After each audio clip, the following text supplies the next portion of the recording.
Jesús caminaba por el polvoriento sendero de la comarca galilea junto a sus discípulos.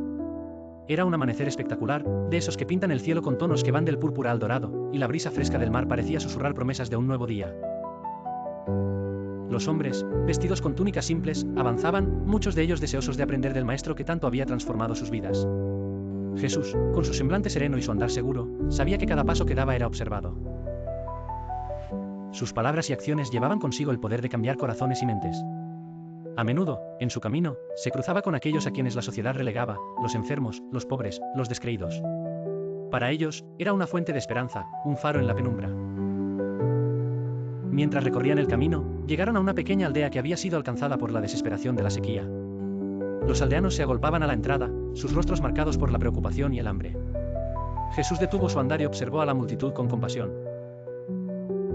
Sus discípulos sabían lo que vendría después, ya lo habían sido testigos de milagros y enseñanzas. Sin embargo, lo que sucedió a continuación les asombró. Jesús alzó las manos al cielo y pronunció unas palabras que parecían provenir de una región más allá de este mundo.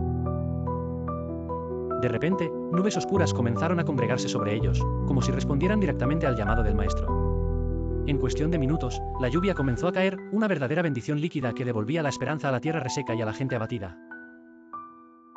La lluvia parecía ser un mensaje directo de amor y providencia, y los aldeanos bailaron bajo el aguacero, riendo y llorando al mismo tiempo, aliviados por la generosidad inesperada. Mirando la escena, Pedro, uno de los más cercanos discípulos, comentó con voz entrecortada: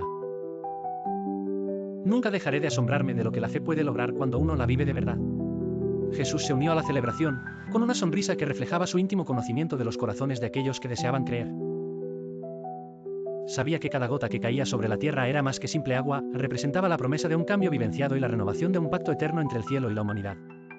La lluvia continuó, revitalizando no solo los campos, sino también los espíritus.